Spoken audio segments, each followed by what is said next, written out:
신약성경 로마서 제13장 1절로 7절의 말씀을 같이 보겠습니다. 로마서 13장입니다. 제가 가진 성경으로 신약 257면 전후에 있는 로마서 13장 1절로 7절의 말씀, 이 계시의 말씀을 한 절씩 교독하실 때 살아계신 하나님의 음성을 들을 수 있기를 원합니다. 제가 먼저 1절을 받들어 있죠. 각 사람은 위에 있는 권세들에게 복종하라. 권세는 하나님으로부터 나지 않음이 없나니 모든 권세는 다 하나님께서 정하신 바라. 그러므로 권세를 거스르는 자는 하나님의 명을 거스름이니 거스르는 자들은 심판을 자취하리라. 다스리는 자들은 선한 일에 대하여 두려움이 되지 않고 악한 일에 대하여 되나니 내가 권세를 두려워하지 아니하려느냐. 선을 행하라. 그리하면 그에게 칭찬을 받으리라. 그는 하나님의 사역자가 되어 내게 선을 베푸는 자니라. 그러나 내가 악을 행하거든 두려워하라. 그가 공연히 칼을 가지지 아니하였으니 곧 하나님의 사역자가 되어 악을 행하는 자에게 진노하심을 따라 보응하는 자니라. 그러므로 복종하지 아니할 수 없으니 진노 때문에 할 것이 아니라 양심을 따라 할 것이라. 너희가 조세를 바치는 것도 이로 말미암음이라. 그들이 하나님의 일꾼이 되어 바로 이 일에 항상 힘쓰느니라. 7절 다 같이요. 모든 자에게 줄 것을 주되 조세를 받을 자에게 조세를 바치고 관세를 받을 자에게 관세를 바치고 두려워할 자를 두려워하며 존경할 자를 존경하라. 아멘. 이 말씀은 하나님의 말씀입니다.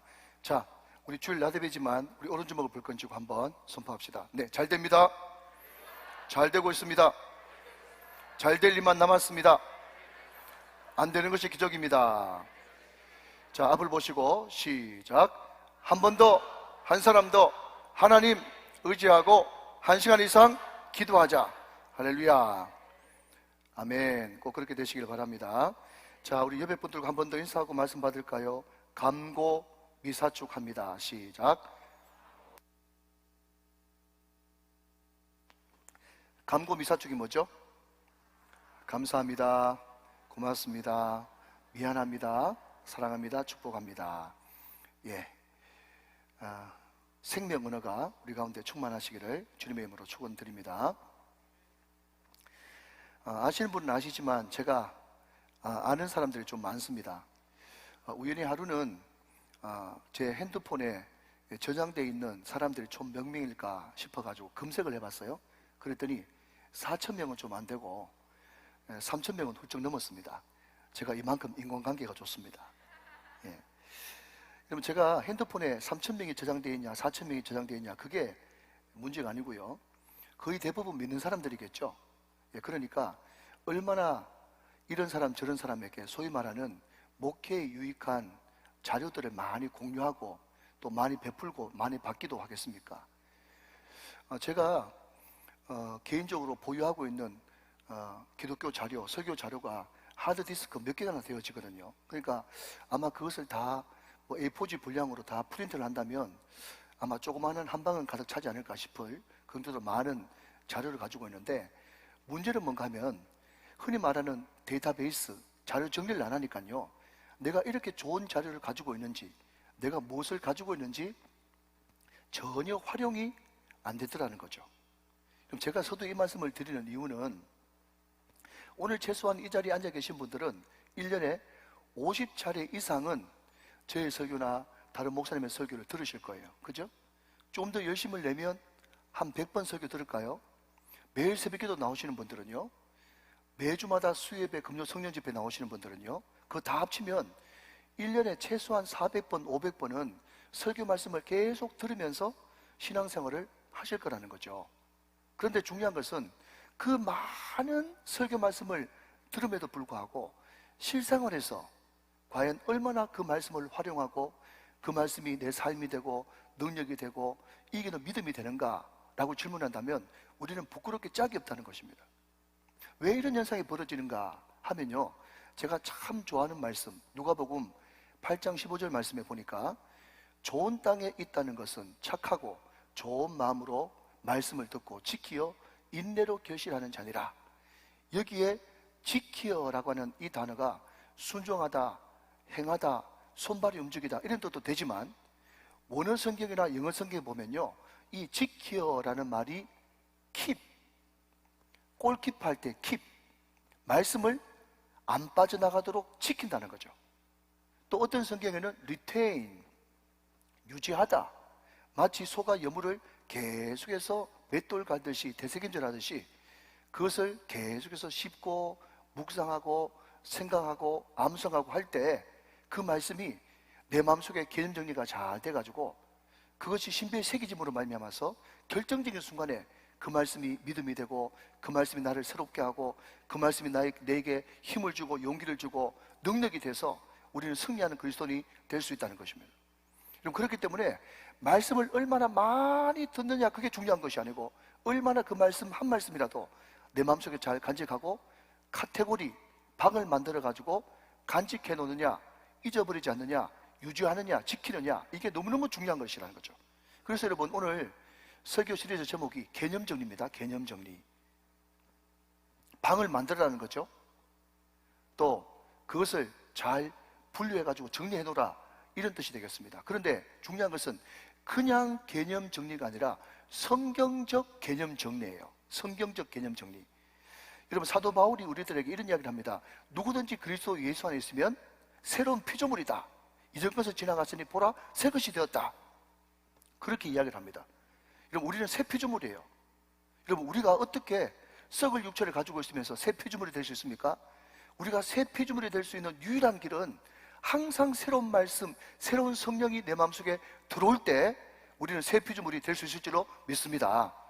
그런데 사람들은요, 어떤 개념 정리하는 것이 너무 어렵고 오랜 시간 고민하면서 개념 정리를 했기 때문에 일단 그 개념 정리가 맞든 안 맞든 내 몸에 체화가 됐기 때문에 그것을 절대로 버리려고 하지 않습니다. 그런데 여러분, 분명한 것은요, 그것이 내 생각이고 성경적 생각이 아니라면 언제든지 버릴 수 있어야 새 피조물이 될 수 있는 것이지, 나는 누가 뭐라고 말씀하더라도 성경이 설사 그렇게 이야기한다고 할지라도 절대로 내 생각을 버릴 생각이 없습니다 라고 고집한다면 그 고집 자체가 죄인 것입니다. 사랑하는 여러분, 우리가 새 피조물로서 지금부터 시작해서 여러 주 동안 이란 무엇인가, 이란 무엇인가, 오늘은 첫 번째 시간으로 국가와 정치 지도자란 무엇인가, 이것을 말씀을 들을 텐데, 여러분 혹시 가지고 있던 생각이 있다고 할지라도 여러분 생각을 싹 지우시고 말씀이 그렇다 하시면 말씀으로 새롭게 정리하는 복된 시간들이 다 되시기를 주님의 이름으로 축원합니다. 축복합니다. 우리 교회가 금요일마다 골로새서 강의를 쭉 듣고 있어요. 골로새 교회가 지금 혼란에 빠졌죠. 왜 혼란에 빠졌는가 하면 예수 한 분만으로 충분하고 복음 하나만으로 충분한데 거기에 복음 외에 다른 문화가 막 들이섞여가지고 큰 혼란이 왔단 말이죠. 그럼 어떤 문화입니까? 토박이들이 이미 믿고 있던 신비주의, 토속신앙, 이런 것들이 골로새 교회 안에 있었고요. 두 번째는 거기에 일하러 온 유대인들이 가져온 율법주의가 교회 안에 들어와 있었고, 그리고 오래전에 그리스로부터 헬라로부터 이주해온 헬라 그리스 사람들이 가지고 있던 영지주의, 그러니까 영지주의, 율법주의, 신비주의, 이것이 막 섞여가지고 교회가 큰 혼란 가운데 빠져 있었습니다. 교회는 오직 복음 하나로 충분해야 되는데, 아멘, 예수 하나로 충분해야 되는데 거기에 문화라고 하는 이름으로 수많은 혼합 종교들이 들어와가지고 골로새 교회를 어지럽히고 있다는 거죠. 그러나 그럼에도 불구하고 사람이 기존에 가지고 있던 다 자기 성향들과 문화들이 있기 때문에 전혀 전무한 상태에서 복음이 들어오기란 쉽지 않습니다. 다른 나라 이야기는 할 필요 없고, 우리나라를 예를 든다면 우리 한국 기독교 안에 심각한 문제가 뭐였습니까? 우리는 반만 년 동안 미신을 믿고 샤머니즘을 신봉하는 민족이었어요. 그렇기 때문에 교회 안에 어떤 요소가 있죠? 미신적인 요소가 있고 샤머니즘적인 요소가 있다는 거예요. 그리고 우리가 2조 500년을 지나면서 유교 문화가 가득한 그런 세상에서 조상적부터 살았기 때문에 교회 안에 어떤 문화가 있습니까? 유교 문화도 존재합니다. 역사적 아픔이지만 그럼에도 불구하고 우리가 8.15 광복을 지나고 유교 동단을 겪으면서 반공이라고 하는 이념이 교회 안에 들어왔어요. 그리고 우파, 좌파라고 하는 이데올로기가 교회 안에 들어와 있단 말이죠. 이것이 교묘하게 복음과 섞이면서 이념이 마치 신앙인 것처럼 둔갑할 때가 많다는 거죠. 근데 여러분 그거 아십니까? 방금 제가 말씀드렸던 우파 좌파가 영어로 하면 이데올로기인데, 이데올로기가 어디에 어원을 둔지 아십니까? 이데올로기가요, 아이돌에서 이데올로기가 나왔어요. 아이돌이 뭐죠? 우상입니다. 우상. 그러니까 나라 사랑하는 것도 좋고 자유도 좋고 민주주의도 좋고 시장 경제도 좋은데, 그것이 복음의 위에 존재하게 되면 그것이 우상이 될 수 있단 말이죠. 그래서 절대로 복음이 아니라는 것입니다. 그래서 오늘 로마서 13장을 통해서 제가 국가와 정치에 대해서 큰 대원칙을 말씀드릴 텐데, 이것이 여러분 가운데 잘 심긴 신비가 되어져서 여러분에게 큰 판단과 가치관의 결정을 내리시는 귀한 시간 되시기를 주님의 이름으로 축원합니다. 여러분, 기존에 가지고 있는 것을 버리기가 정말 쉽지 않은 것이요. 자, 우리 우정교회 성도들은 빨간 색연필을 다 가지고 있습니다. 색볼펜 다 가지고 계시죠? 자, 그렇다면 혹시 바로 옆에 있는 분들은 들어가지고요, 괜찮으니까 빨간색을 누르시고요, 거기에 주보에다가, 주보 빈 공간에다가 예동열이라고 한번 적어 보십시오. 빨간색 볼펜으로 꼭 적으십시오. 아이고, 목사님 이름을 어떻게 빨간색으로 적습니까? 그런 생각이 드시는 분 있죠? 제가 보니까 한 5분 정도 드시네. 자, 그러면 여러분 한번 대답해 보십시오. 성경에 이름은 절대로 빨간색으로 적으면 안 된다, 그 성경에 있습니까? 그런 건 성경에 없어요. 그렇지만 그럼에도 불구하고 자기 이름이나 자기 가족 이름이나 자기가 사랑하는 목사님 이름이나 이것을 빨간색으로 적는다는 것이 찝찝하단 말이죠. 이게 다 문화고 가치관인 거예요. 그러니까 이것을 여러분 극복한다는 것이 얼마나 쉽지 않은지. 그렇다고 해가지고 일부러 나는 자유하고 나는 예수 믿었으니까 난 이름 쓸 때마다 빨간색을 쓴다, 그것도 주책 바가지예요. 제가 말씀드리고 싶은 것은 선입견, 고정관념, 세계관이라는 것이 내 마음속에 신앙처럼 자리 잡을 때 이것이 얼마나 극복하기 힘드냐, 그것을 제가 말씀을 드리고 있는 것입니다. 자, 여러분 다시 오늘 본론으로 들어가서 오늘 본문을 우리가 살펴보기 위해서는요, 먼저 배경을 좀 알 필요가 있습니다. 사도 바울이 활동할 당시에 로마 황제는 네로 황제였어요. 네로 황제 그러면 제일 먼저 생각하는 게 뭐죠? 사단의 하수인, 폭군, 또 황제 숭배 사상, 이런 것들이 제일 먼저 생각나지 않습니까? 그러니까 모든 하나님을 믿는 사람, 특별히 로마 교회에 있었던 유대인 크리스찬들은 네로 황제 그러면 치를 떨었다는 거예요. 유대인들은 하나님 유일사상입니다. 그렇죠? 하나님만이 나의 왕이시다, 그렇게 생각하는 사람들이에요. 그런 사람들이 예수를 믿어가지고 기독교인이 됐음에도 불구하고 이 사람들은 하나님 외에 어떤 왕도 인정하고 싶지 않습니다. 그런데 더군다나 폭군, 황제 숭배를 강요하고 또 사단의 하수인 같은 노릇을 하는, 그런 행동을 하는 네로를 누가 좋아하겠습니까? 그러니까 로마 교회의 많은 성도들이 유대인 기독교인들이었는데 그 사람들이 네로 황제를 왕으로 인정하지 않았다는 거예요.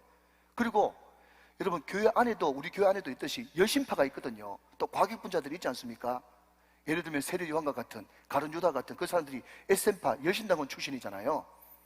그럼 그 사람들은요, 심지어 예수를 믿고 교회 다님에도 불구하고 로마 정부에 고분고분하고 세금 꼬박꼬박 내는 사람들을요, 밤에 린치를 가했어요. 그걸 뭐라 그럽니까? 테러했단 말이죠. 그리고 어떤 사람은 심지어 그 집에 불까지 질렀습니다. 그리고 불을 못 참는 어떤 사람들은요, 암살까지 했어요.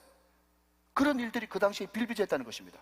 이런 상황에서 사도 바울이 국가에 대해서, 왕에 대해서, 정치에 대해서 어떻게 생각할 것인가, 거기에 대해서 기록한 것이 오늘 본문 로마서 13장 1절부터 7절까지의 말씀입니다. 이해가 되시면 아멘 하시기 바랍니다. 자, 이런 배경하에서 1절 말씀을 같이 한번 보시죠. 1절 말씀.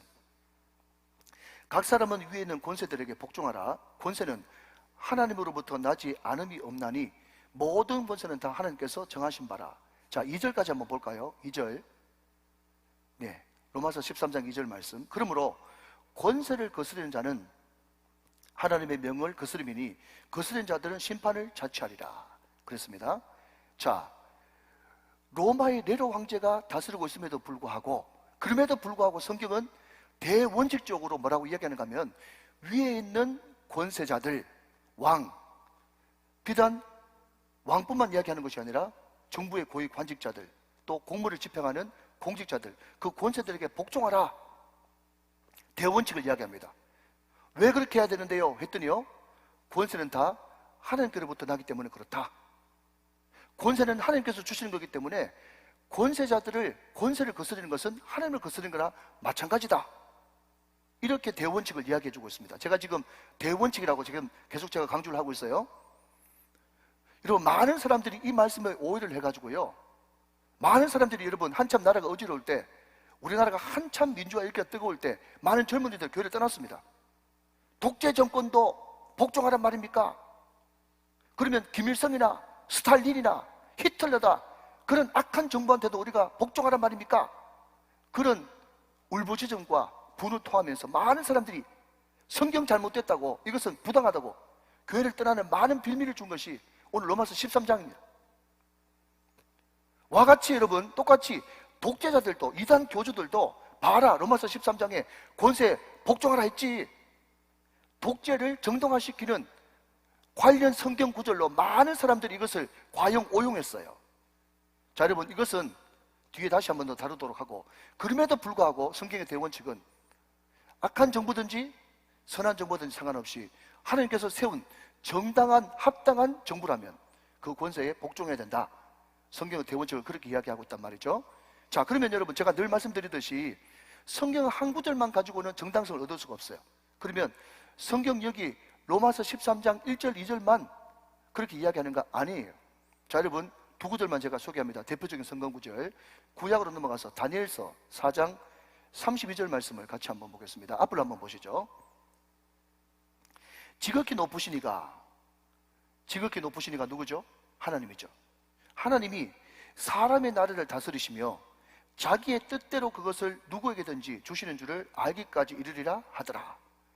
자, 하나님이 누구세요? 권력의 원천이세요. 하나님이 사람의 나라들을 다스립니다. 그런데 자기가 가지고 있는 그 권세를 누구에든지 하나님께서 원하시는 자에게 권력을 맡기십니다. 그렇게 하나님은 통치하는 방식을 선택하셨어요. 자, 신약으로 넘어가서 베드로전서 2장 13절 14절 말씀을 같이 한번 더 보십니다. 인간의 모든 제도를 주를 위하여 순종하되 혹은 위에 있는 왕이나 혹은 그가 악행하는 자를 징벌하고 선행하는 자를 포상하기 위하여 보낸 총독에게 하라 그랬습니다.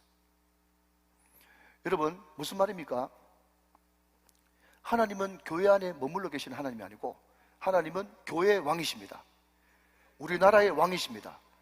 이 지구상의 왕이십니다. 뿐만 아니라 온 우주의 킹 오브 킹, 왕 중의 왕, 주 중의 중이십니다. 그분은 왕 중의 왕이시기 때문에 교회를 다스리시고 나라를 다스리시고 이 지구상의 모든 나라를 하나님이 다스리십니다. 하나님이 다스리시는데 권세를 가지신 권세의 원천이신 그 하나님이 그 권세를 사람에게, 자기가 원하는 사람에게, 자기가 세우는 사람에게 그 권세를 주셔가지고 그 나라를 다스리게 하시는 것이 하나님의 뜻이라는 거예요. 자, 제가 방금 하나님의 뜻을 이야기했습니다. 여러분, 좀 어렵습니다. 잠깐만 들어보십시오. 이 하나님의 뜻에는 두 가지 뜻이 있어요. 두 가지 의미가 있어요. 하나는요, 최선의 하나님의 뜻이 있고요, 두 번째는 허용적인 하나님의 뜻이 있습니다. 자, 좀 어렵습니다. 한번 따라 합시다. 예, 우리 2부 보니까 여기서 잠깐 눈을 감으시는 분이 계시던데, 그러면 학창시절 때 공부를 못하신 분이 되는 거예요. 자, 그냥 집중 좀 하세요. 자, 최선의 뜻, 시작. 예, 최선의 하나님의 뜻이 있고 또 하나는 허용의 뜻, 시작. 허용의 뜻, 두 가지 하나님의 뜻이 있어요. 여러분, 최선의 뜻이 뭡니까? 최선의 뜻은요, 로마서 12장 1절 2절 말씀대로 하나님의 선하시고 온전하시고 기뻐하시는 뜻이에요. 누가 보더라도 하나님께서 기뻐하시는 것, 이것을 제 버전으로 바꾸면 골든 10. 여러분, 양궁에 6점짜리도 있고 7점짜리도 있고 8점짜리도 있고 9점짜리, 10점짜리도 있는데 10점 중에서도 정중간에 뭐가 있습니까? 카메라가 있거든요. 그 카메라를 딱 맞추는 게 골든 10이에요. 골든 10. 그게 뭔가 하면 누가 보더라도 하나님께서 기뻐하시는 하나님의 최선의 뜻, 이것이 하나님의 뜻이 있고요. 두 번째는요, 여러분 한번 여쭤봅시다. 하나님이 인간을 만드실 때 선악과 따먹고 타락하라고 만드셨죠? 어떤 자유주의 신학자도 그게 하나님 뜻이다 이야기하는 사람은 한 명도 없을 것입니다. 자, 그럼에도 불구하고 철저하게 제1아담, 창세기 3장에 등장하는 아담과 하와가 실패했음에도 불구하고 궁극적으로는 하나님께서 그 실패를 뭐로 바꾸셨어요? 완벽한 사랑과 완벽한 선, 완벽한 구원으로 바꾸셨죠. 누구를 통해서? 예수 그리스도, 제2아담을 통해서 하나님께서 완벽하게 회복시키셨단 말이죠. 철두철미하게 계획을 가지고 계셨고 철두철미하게 역사 배후에서 섭리하셨습니다. 하나님이 인간을 사랑하셔서 인간에게만 자유의지라는 선물을 주셨기 때문에 그 자유의지를 가지고 선을 행할 수 있는 능력도 있지만 악을 행할 수도 있다는 것을 허용하시고 인간에게 자유의지를 주셨단 말이죠. 그러나 그럼에도 불구하고 하나님은 그 위에 계시고 더 만만하신 분이기 때문에 그것을 하나님의 섭리와 허용 안에서 허락하셨다는 거죠. 그것을 여러분 허용의 뜻이라고 그렇게 이야기하는 것입니다. 여러분, 중요한 것은 우리가 여러분 많은 대통령을 거쳐왔습니다. 저는 60년대생이기 때문에 박정희 대통령부터 시작했어요. 박정희 대통령부터 시작해서 지금 윤석열 대통령까지 우리나라는요 참 사람들이 똑똑하고 현명하죠. 그럼에도 불구하고 우리나라 사람들이 유일하게 받지 못한 복 중에 하나가 지도자의 복입니다. 여러분, 지나온 대통령들을 쭉 한번 돌이켜보십시오. 그 대통령들을 생각할 때 가슴이 타닥하고 흐뭇하면서 그 대통령 생각할 때마다 눈물 나는 그런 대통령이 많아요. 아니면 생각하면 과도 있고 공도 있는데 뭔가 복잡하고 마음이 안타까워요. 전자요, 후자요? 후자의 경우가 훨씬 많다는 거예요. 그러나 그럼에도 불구하고 그 대통령을 누가 세우셨어요? 그 권세를 누가 세우셨어요? 하나님이 허락하셔서 세우셨고 그 대통령들을 통해서 이만큼 경제가 발전했고 민주주의가 발전해왔고 여기에 대한민국이 이르게 됐단 말이죠. 여러분, 그렇기 때문에 굳이 김일성, 스탈린, 히틀러 생각하지 않는다고 할지라도 모든 권세를 누가 세웠다? 하나님이 세웠다는 것을 인정하라 하는 것입니다. 그게 여러분 기독교인의 대원칙이에요. 여러분, 여기에 대해서 종교개혁자 칼빈이 이렇게 이야기합니다. 자, 앞을 한번 보시죠. 존경할 만한 일말의 가치도 없는 악랄한 사람이라도 공적인 권력을 장악하면 하나님이 주신 정의와 심판의 사자로서 갖는 그 찬란하고도 거룩한 권세가 그에게 들어간다. 그러므로 백성은 가장 훌륭한 왕에게 바치는 것과 똑같은 존경을 그에게도 바쳐야 한다. 내가 마음에 들지 않는 대통령이라도, 내가 선택하지 않는 대통령이라도 그 사람이 합법적인 절차에 의해서 대통령이 됐다면 그 사람에게 훌륭한 존경할 만한 왕에게 바치는 존경과 사랑을 그 사람에게도 보내줘야 된다는 거예요.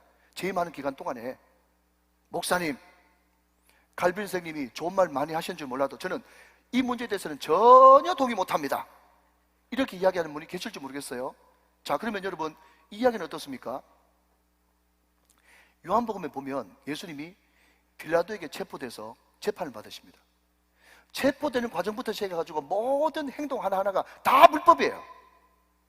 그럼에도 불구하고 너 처음부터 불법이니까 난 이 재판 거부해 하면서 예수님이 그 빌라도의 재판을 거부하셨어요? 아니면 그대로 받으셨어요?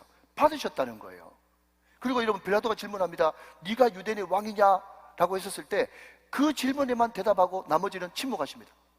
그 침묵하고 있는 예수님을 향해서 빌라도가 이런 질문을 하죠. 요한복음 19장 10절 말씀에 보니까 빌라도가 이르되 내게 말하지 아니하느냐? 내가 너를 놓을 고난도 있고 십자가에 못 박을 고난도 있는 줄 알지 못하느냐? 무슨 말입니까? 내가 지금 로마 총독으로서 여기에 지금 다스리고 있는데 내가 말 한마디만 하면 너를 석방할 고난도 있고 너를 십자가 못 박아 죽을 고난도 나한테 있어. 그렇게 이야기했더니 예수님이 유명한 대답을 그 다음 절에서 하십니다. 요한복음 19장 11절 말씀. 예수께서 대답하시되 위에서 주지 아니하셨더라면 나를 해할 고난이 없었으리니 그러므로 나를 내게 넘겨준 자의 죄는 더 크다 하시니라. 여러분, 좀 어렵죠? 여러분, 이것을 현대어 성경으로 제가 의역해서 준비해 왔습니다. 한 번 더 보시죠. 자, 현대어 성경 버전입니다. 여러분, 이것이 어떻게 바꾸셨는가 하면 빌라도야, 네가 하나님께로부터 총독의 권세를 받지 아니했더라면 나를 그렇게 다룰 수 없었을 것이다. 이렇게 바꿀 수가 있어요.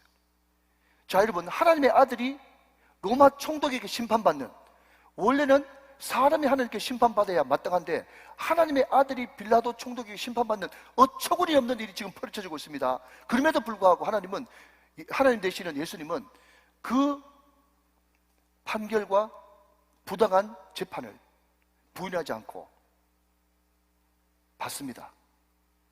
존중하셔서 십자가에 못 박혀 죽으십니다. 왜 그렇죠? 빌라도라는 사람을 존중한 것이 아니고 빌라도를 권세를 세우신 하나님을 존중하기 때문에 예수님이 그것을 권세로 인정하고 받아들이셨다 하는 것이죠. 여러분, 이것이 권력을 주신 하나님 앞에 취하신 예수님의 태도인 것입니다. 다시 한 번 말씀드립니다. 악한 정권이라고 할지라도, 악한 지도자라고 할지라도 그 정부가 합법적으로 권세를 받았다면 일단 그 정부의 그 지도자에게 굴복하고 따라주는 것이 중요한 것입니다. 저는 하나님의 은혜로 한 번도 무정부 상태에 그 상태에서 생활해보지 않았습니다. 여러분도 마찬가지죠.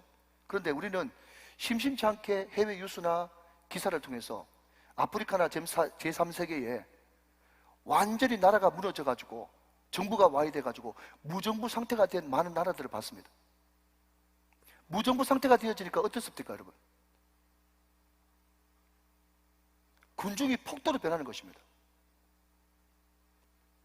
마트에 불을 사지르고 약탈을 하고 성폭력이 자행되어지고 그 모든 불이익을 오롯이 민중들이, 우리들이 겪을 수밖에 없다는 거죠. 세상 어디에도 완벽한 제도는 없습니다. 그러나 중요한 것은 아무리 나쁜 제도라도 없는 제도보다는 낫습니다. 아무리 악법이라도 법이 없는 것보다는 낫습니다. 아무리 여러분 악랄한 정부라도 무정부 상태보다는 좋은 것입니다. 왜요? 그래야 최소한의 질서와 안정이 구가되기 때문에 그렇다는 것입니다. 그러나 우리 대한민국 참 감사하게도 자유민주주의죠. 예, 여러분 그렇기 때문에 자유민주주의 시민들에게 부과되는 또 하나님의 법은요, 시민 불복종법이라는 것이 있습니다. 그런데 이 시민 불복종법이라는 것을 언제 사용할 수 있느냐라고 했더니요, 워터게이트 사건을 일으켜가지고 완전 추락에 떨어진 찰스 콜슨이라고 하는 사람이 나중에 극적으로 예수님을 뜨겁게 만나가지고 독실한 크리스찬이 되는데, 여러분 백악관에서 근무했으니까 얼마나 사람이 똑똑하겠어요, 그죠? 크리스찬 지성인데 이 사람이 시민 불복종이 가능한 4가지를 이야기했어요. 자, 여러분 제가 그냥 풀어서 설명합니다. 제가 2부 때는 원문대로 그냥 그대로 인용했더니 도대체 무슨 말인지 번역한 게 그냥 말하는 것보다 더 어려워요. 자, 예를 들면 이런 겁니다, 여러분. 여러분 다니엘서를 보면 사드락 메삭 아베노고가 느부갓네살이 여러분 신상을 만들어 놓고 거기에 절하라 그랬을 때 절했습니까? 절 안 했죠. 시민 불복종이에요. 나라가 우상을 만들어 놓고 우상 숭배를 강요할 때 우리는 절대로 거기에 복종할 수가 없습니다. 그럴 때 불복종이 가능하다. 또 신약으로 넘어가서 사도행전 4장에 보면 베드로 시대 때 그 관원들이 베드로를 비롯한 모든 제자들한테 절대로 예수 이름을 말하지도 말고 전하지도 말라 하면서 전도 막았지 않습니까? 그때 베드로가 뭐라고 이야기했죠? 네 말 들은 것이 옳으냐, 하나님 말씀 들은 것이 옳으냐, 네가 판단해라. 그러면서 나는 한순간을 멈출 수가 없다. 그렇게 선포했단 말이죠. 나라가 들어가지고 전도하는 신앙의 양심을 위배시킬 때 우리는 시민 불복종을 할 수가 있는 거죠. 그럼 세 번째는요, 정부가 무고하고 선량하게 합법적으로 시위하는 그 사람들에게 총칼로 폭력으로 마주할 때, 마하티마 간디가 비크리스찬입니다. 넌크리스찬인데 그럼에도 불구하고 마하티마 간디는 예수님의 산상수훈을 너무 깊이 읽고 은혜 받은 사람이에요. 거기서 나온 간디의 한 핵심 사상이 뭔가 하면 비폭력주의입니다. 우리는 순수하게 무기도 없이 성경에 기반해서 자연스럽게 요구할 것을 요구하고 있는 폭력으로 또 억압으로 공권력으로 차단하고 막을 때 우리는 시민 불복종을 할 수가 있는 거죠. 네 번째입니다. 중요한데요, 불복종 운동을 했을 때 그 뒤를 충분히 감당하고 책임질 수 있을 때 우리는 시민 불복종 운동에 나설 수가 있는 거죠. 여러분 이것을 다른 말로 바꾸면요, 제가 자주 말하는 대로 데모를 해도 뭐 받아가면서 아니라 은혜 받아가면서 데모해야 된단 말이죠. 여러분 처음에는 정의를 외칩니다. 처음에는요 공의를 외쳐요. 그런데 정의를 외치고 공의를 외치는 사람이 나중에는요, 점점 타락해가지고 폭력적인 사람으로 변하고, 자기도 똑같은 인간이 되어 있는 것을 우리는, 여러분, 정치 매스컴을 통해서 너무 많이 보지 않습니까? 한때 정의를 외친 사람이 있는데 자기도 똑같은 인간 되어 있는 거예요. 여러분, 다시 한번 정리합니다. 악한 정부든 악한 지도자든 하나님께서 세우신 합당한 정부면 그 권세와 권위를 인정해야 된다. 왜 그러냐? 그래야 국가의 안녕과 질서가 유지되기 때문에. 그리고 또 신앙의 양심을 억압하려고 하는 그런 세계에 대해서는 우리는 얼마든지 하나님의 통치와 하나님이 우리의 더 큰 왕이기 때문에 우리는 시민 불복종 운동으로 나설 수 있다. 자, 어느 정도 정리됐으면 아멘 하시기 바랍니다. 아멘. 자, 두 번째, 세 번째는요, 시간 관계상 그렇게 길게 하지 않고 짧게 하도록 하겠습니다. 자, 두 번째, 성경은 국가가 정한 법에 순종하라고 말씀하고 있습니다. 자, 오늘 보면 3절과 4절 말씀이에요. 같이 봅니다. 다스린 자들은 선한 일에 대하여 두려움이 되지 않고 악한 일에 대하여 되나니 내가 권세를 두려워하지 아니하려느냐? 선을 행하라. 그리하면 그에게 칭찬을 받으리라. 그는 하나님의 사역자가 되어 내게 선을 베푸는 자니라. 그러나 내가 악을 행하거든 두려워하라. 그가 공연히 칼을 가지지 아니하였으니 곧 하나님의 사역자가 되어 악을 행하는 자에게 진노하심을 따라 보응하는 자니라. 그랬습니다. 자, 계속해서 선과 악을 계속 대비시키고 있어요. 근데 여기서 이야기하는 선은요, 다른 말로 하면 나라가, 공동체가 같이 정한 법을 이야기합니다. 그래서 사도 바울이 선을 행하라 라고 하는 이 말을 다른 말로 바꾸면 법을 지켜라, 이런 뜻이에요. 여러분, 예수 믿는 사람들 법 지켜야 됩니다. 조그만 법이라도 지켜야 되는 거예요. 여러분, 어떤 검사 출신 한 장관이 이야기했지 않습니까? 검사를 두려워할 자는 범죄자뿐입니다. 들어보셨어요? 여보세요? 이런 걸 뉴스를 좀 보세요. 여러분, 검사, 인사, 우리하고 큰 상관이 있습니까? 그 사람이 검찰총장 되든 말든 법무연수원을 가든 말든 우리하고 무슨 상관이 있냐고요. 저는 한 번도 검사를 본 적이 없어요. 여러분 봤어요? 보면 안 되죠. 검사를 보는 사람은 죄 지은 사람만 본다니까요. 검사 볼 일 천지 없어요. 여러분, 우리 경찰 볼 일도 없는데요. 그런데 왜 정치하는 사람들은 그렇게 검찰 인사에 관심이 많을까? 구린 게 있는 거예요. 이런 법을 지키면요, 공직자들을 두려워할 필요가 하나도 없고 오히려 공직자들이 칭찬한다고 그랬어요. 성경 말씀에. 당연하죠. 아이고, 나는 공무원인데 지키지도 못하는 것을 선생님은 조그마한 것까지라도 공중도덕까지 다 지키시네요 하면서 공무원들을 오히려 칭찬한다니까요.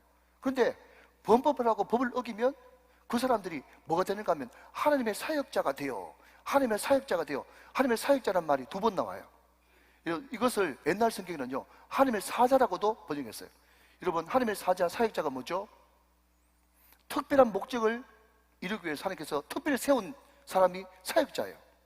여러분, 우리는 목사만 사역자인 줄 압니다. 우리 차인대 지휘자만 사역자인 줄 압니다. 아닙니다. 여러분, 성경 말씀에 보니까 공무원, 공직을 행하는 사람도 하나님의 사역자예요. 여러분, 이 소명의식이 없으니까 사람들이 고난을 함부로 남용하고 뇌물을 받고 죄를 짓고 그렇게 하는 것입니다. 오늘 우리 교회도 우리 공무원들 많이 계신데 공무원들 정신 차리십시오. 하나님의 사역자이십니다. 하나님이 이 국가에, 이 가정에 확대된 이 국가에, 또 교회가 확대된 이 국가의 안녕과 질서와 공의와 질서를 위해서 하나님께서 특별한 사역자로 부르신 사람이 공무원이라는 거죠. 개념 정리 잘 하셔야 됩니다. 그래서 여러분, 칼빈은 또 이렇게 이야기합니다. 들어보시죠. 법은 강력한 힘줄이며 나라의 혼이다. 법은 말없는 공직자요, 공직자는 살아있는 법이다. 그랬어요. 여러분, 목사에게 가장 큰 칭찬이 있다면, 가장 인공스러운 말이 있다면 그게 뭘까요? 목사님은 걸어다니는 성경이에요. 목사님은 걸어다니는 성경이에요. 성경에서 읽을 땐 잘 몰랐는데 목사님 말씀만 들으면 성경이 환하게 뚫려요. 아멘, 아멘. 여러분, 이게 얼마나 큰 칭찬이에요. 목사님 성경대로 사세요. 목사님은 걸어다니는 성경이에요. 걸어다니는 작은 일수예요. 얼마나 큰 칭찬입니까? 그런데 여러분, 칼빈은 말하기를 법은 말없는 공직자요, 공직자는 살아있는 법이다 그랬어요. 공직자가 이런 마음을 가지고 자기가 먼저 솔선수범해야 이 나라가 고기가 물같이 정의가 하수같이 흐르고 말 그대로 정의, 사회, 구현, 그게 될 수가 있는 거예요. 말뿐이 아니라 진짜예요. 여러분, 오늘 이 말씀을 준비한 작은 목적 중에 하나는요, 대통령이 뽑혔습니다. 얼마 되지 않았어요. 우리 지방자치단체 단체장들이 뽑혔습니다. 7월 1일 날 취임해요. 그 사람들이 오늘 이 말씀을 듣고 꼭 이 말씀을 들어야 되는데 안 온단 말이에요. 안 온단 말이에요. 오늘 이 말씀을 듣고 내가 정말 걸어다니는 살아있는 법으로서 내가 반듯하게 서야 되겠다. 그것이 애국하는 길이고 이것이 하나님 사랑하는 일이다. 그것을 꼭 간직해야만 우리나라가 좋은 나라가 될 수 있고 하나님의 보호하사 우리나라 만세가 될 수 있는 것입니다. 여러분, 이런 공직자, 이런 대통령이 다 될 수 있도록 기도의 이름으로 축원합니다. 마지막 세 번째는요, 좀 어려운 주제죠. 듣기 좀 어려우실 겁니다. 세 번째는요, 국가에 대한 납세의 의무입니다. 세금의 의무예요. 6절 7절 말씀 같이 보겠습니다. 이제 다 됐습니다. 너희가 조세를 바치는 것도 이로 말미암음이라. 그들이 하나님의 일꾼이 되어 바로 이 일에 항상 힘쓰느니라. 모든 자에게 줄 것을 주되 조세를 받는 자에게는 조세를 바치고 관세를 받을 자에게는 관세를 바치고 두려워할 자를 두려워하며 존경할 자를 존경하라 그랬습니다. 한마디로 말씀드리면 세금 잘 내는 것이 애국하는 길이다 이런 말이에요. 벌써 두 분 마음 불편하시죠? 자, 그런데 여러분, 분명한 것은요, 크리스찬들도 절세 될까요 안 될까요? 절세 됩니다. 절세는 가능한데 탈세는 안 된다. 이게 성경의 가르침이에요. 그런데 여러분, 우리 교회도 사업하시는 분도 많잖아요. 그분들한테 이야기 들어보면 목사님, 세금이 무서워가지고 요즘에 사업을 못하겠어요. 그 말이 맞는 것 같아요. 그런데 여러분, 우리나라만 그런 줄 아세요? 미국은 어떻게 해요? 민주주의가 가장 발달되다고 하는 미국에도요, 세금에 대한 유명한 이야기가 있습니다. 재미있는 이야기니까 눈을 반짝반짝. 할렐루야. 여러분, 미국 그러면 성조기가 생각나죠. 그죠? 그 성조기에 대표적인 색깔이 세 가지예요. 여러분, 빨간색 기억나십니까? 두 번째는 하얀색 기억나십니까? 세 번째는 파란색 기억나십니까? 이게 성조기의 대표적인 세 가지 색깔이거든요. 근데요, 미국에서 사업하는 분들도요, 세금 이야기만 나오면 얼굴이 벌개진대요. 세금 이야기만 나오면. 근데 좀 있으니까 고지서가 날라오네. 고지서를 보는 순간 얼굴이 하얗게 질리는 거예요. 막상 세금 낼 때 되면 완전 파랗게 얼굴이 질려가지고 세금 때문에 시급한다고 그런 이야기가 있어요. 미국도 똑같아요. 근데 여러분, 그러나 그럼에도 불구하고 기독교가 미리부터 발달된 미국하고 한국의 차이점이 뭐냐면요, 미국에서는요, 목사님들이 가끔씩 가다가 그런 설교도 잘 안 하지만 목사님이 축복합니다. 뭐라고 축복하는가 하면, 사랑하는 집사님, 사랑하는 권사님, 울산에서 세금 가장 많이 내는 세금 대장 되세요. 그러면요, 미국 교회 사람들은요, 아멘 하면서 막 웃으면서 박수치면서 좋아한대요. 그런데 우리 한국 사람들은요, 세금 대장 되세요 그러면 아멘도 없어. 근데 희한하게 우리나라 안에도, 여러분, 우리 한국 교회 안에도 이분법이 발달돼 가지고 말이죠, 오늘 여러분 하나님께서 큰 축복 주셔서 여러분 11조 대장들 다 되시기를 축원합니다. 11조 대장 되라 그러면 아멘 그래. 그런데 세금 대장 되라 그러면 아무도 노멘이야. 여러분 잘 생각하십시오. 여러분, 세금 많이 내는 사람이 어떤 사람이에요? 돈 많이 번 사람이죠. 그러면 여러분 11조 대장 되라고 하는 것도 아멘이고 세금 아멘 해야 정상인 것입니다. 사랑하는 여러분, 한번 제가 축복해 드리겠습니다. 여러분들이 울산에서 11조 대장 되시기를 바랍니다. 세금 대장 되시기를 축원합니다. 우리 교회 집사님, 권사님, 장로님 중에 울산에서 세금 제일 많이 내신 분이 계시다고 그러면요, 얼마나 자랑스럽겠어요. 그게 교회 자랑이 돼야 정상인 거예요. 믿으시면 아멘. 그게 기독교적인 세계관이에요. 가치관, 개념 정리해야 될 것이란 말이에요. 자, 말씀 있습니다. 여러분, 심각한 이야기입니다. 잘 들어보십시오. 정치학 박사인 안모라고 하는 충북대 교수님이 계세요. 그분이 신실한 크리스찬인데 그분이 직접 저한테 말씀해 주신 거예요. 자기가 쭉 조사를 한번 해보니까 전 세계에 전체 국민의 4분의 1이 크리스찬 나라도 별로 없지만 전 국민의 4분의 1이 크리스찬인데 이만큼 정치 변수가 되지 못하는 나라도 처음 봤다는 거예요. 잘 들어보십시오. 여러분, 우리나라 사람들 얼마나 열심히 교회 다닙니까? 그죠?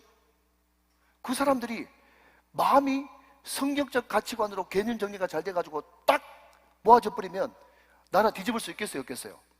있죠. 왜 그런지 아세요, 여러분? 이번에 대통령이 몇 표로 당선됐습니까? 1,700만 표. 그 정도에서 결정됐잖아요. 그런데 올바른 성경적인 국가관과 정치관을 딱 가지고 이런 사람이 대통령이 돼야지 하면서 딱 맘만 먹어버리면요, 국민의 4분의 1이 걸찬이라면서요. 그 중에 여러분 1000만, 800만만 여러분 한 사람한테 확 몰아줘 버리면 정치 뒤집어져요, 안 뒤집어져요? 뒤집어질 수 있다는 거죠. 그런데도 못하는 거예요. 왜 못한 줄 아세요? 여러분 읽지 않겠습니다. 여러분 가서 읽어보십시오. 오늘 본문 13장 5절 말씀에 보면요, 양심을 따라 할 것이니라. 이게 뭔가 하면 기독교적인 세계관, 기독교적인 양심, 크리스찬 세계관이 없었기 때문에 4분의 1이라고 하는 숫자를 가지고 있으면서도 나라를 바꾸지 못하는 거예요. 이런 반면에요, 영국을 비롯한 크리스찬 문화가 창굴에 있는 그런 구라파들 있지 않습니까? 그 사람들은요, 다 기독교 신앙이 다 사장되고 진짜 교회 열심히 다니는 사람은 2%도 안 됩니다. 국민의 2%. 그럼에도 불구하고 영국 같은 경우는 그 2%가 기독교인들을 배제하고 정책을 만들지 못합니다. 그 사람들은요, 절대로 혈연, 학연, 지연 가지고 대통령 찍는다 상상도 못할 일이에요. 양심에 따라서 이 사람이 정말 성경적 가치관이 있구나라는 그 사람한테 표를 몰아주기 때문에 그 2% 안 되는 사람이 나라 전체를 꽉 잡고 있는 것입니다. 정신 차리셔야 됩니다, 여러분.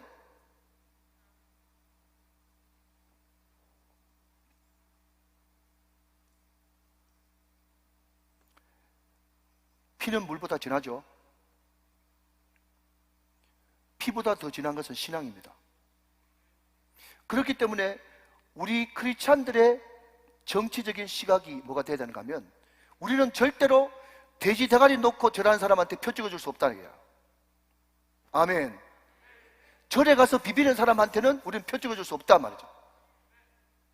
그 사람이 진짜 교회 열심히 다니는 사람이라면 그 사람을 예수 믿는 사람들이 밀어줘가지고, 네가 하나님이 세워줘서 국회의원이 됐으니 깨끗한 정치 해란 말이죠. 하나님 두려워하란 말이죠.